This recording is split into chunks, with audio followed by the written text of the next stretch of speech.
Assalamualaikum warahmatullahi wabarakatuh. Di video sebelumnya saya sudah bercerita bahwasanya saya akan menjelaskan bagaimana membuat video marketing yang menarik. Tapi sebelum sampai sana, saya akan sedikit bercerita. Jadi beberapa dari klien yang pernah saya temui itu biasanya mereka dengan semangat ingin mengorder video marketing. Tetapi ketika saya sarankan agar mereka tampil di depan kamera dan menjelaskan produk mereka, mereka keberatan. Padahal itu ada hal menarik yang menjadi tips membuat video marketing. Jadi ketika kita berbicara tentang video marketing, ada beberapa jenis penuturan sebetulnya. Jika kita lihat, pada saat ini kebanyakan orang-orang menggunakan dua jenis video marketing. Yang pertama ada storytelling, yang kedua monolog. Biasanya storytelling ini memang disukai oleh banyak orang. Kenapa? Karena kita sebagai penonton, sebagai audiens itu dipaksa masuk ke dalam cerita tersebut yang akhirnya kita merasakan emosi, kita memainkan juga perasaan. Tetapi jika ceritanya kurang mendalam, maka percuma saja karena penonton hanya akan sekilas dan tidak tertarik dengan produk kita. Karena ya, jangankan untuk masuk memainkan perasaan, untuk menontonnya aja sudah tidak ada gairah. Semisal visualnya jelek, atau tidak ada daya tarik di detik-detik awal seperti itu. Kemudian jika kita membahas tentang monolog, monolog ini biasanya digunakan untuk meningkatkan personal branding kita. Jadi nanti orang-orang itu bisa meningkatkan kepercayaan dan lain-lain terhadap produk kita. Ini yang akan kita bahas dalam video ini. Dari pernyataan saya sebelumnya, timbullah pertanyaan, kira-kira kalau saya mau membuat video marketing jenis monolog, siapa yang harus ngomong di depan kamera? Jawabannya, ya ibu bapak sendiri yang punya produknya. Timbul lagi pertanyaan tambahan, loh, kenapa harus kita?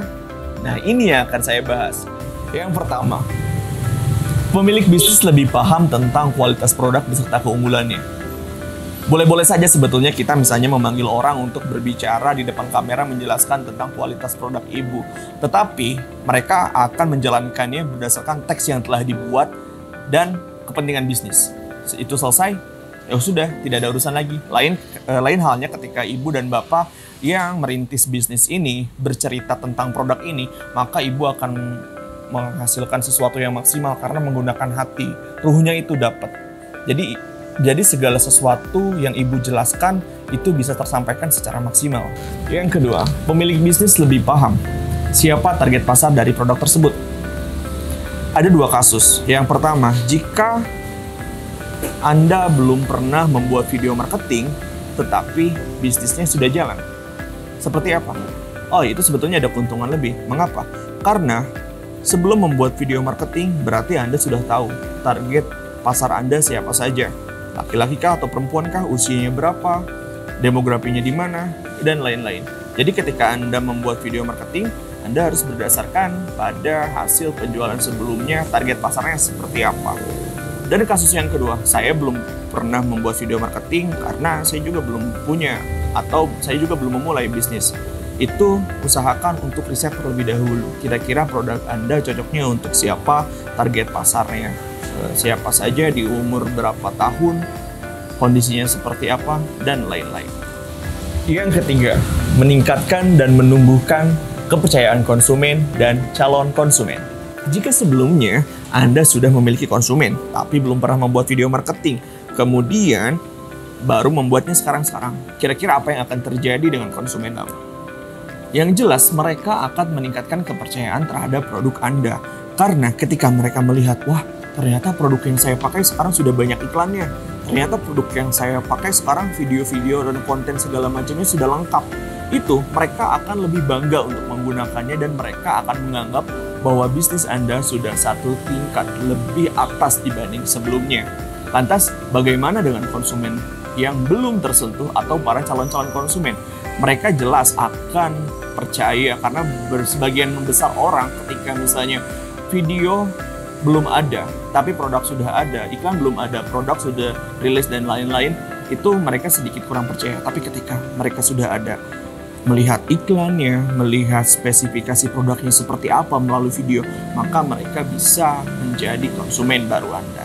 Jelaskan ya? Yang keempat, meningkatkan personal branding. Boleh tidak kalau kita misalnya memanggil influencer untuk berbicara di depan kamera? boleh-boleh saja sebetulnya, tapi itu hanya akan meningkatkan omset penjualan saja. Loh, kok saja? Kenapa? Kan itu bukannya bagus. Memang bagus, tetapi ada yang lebih bagus jika Anda sendiri yang turun untuk berbicara di depan kamera. Mengapa? Selain meningkatkan omset, Anda juga bisa membranding diri Anda, bisa meningkatkan atau menumbuhkan kepercayaan kepada konsumen dan calon konsumen. Itu dia tadi pembahasan mengapa sih harus kita yang turun dalam pembuatan video marketing.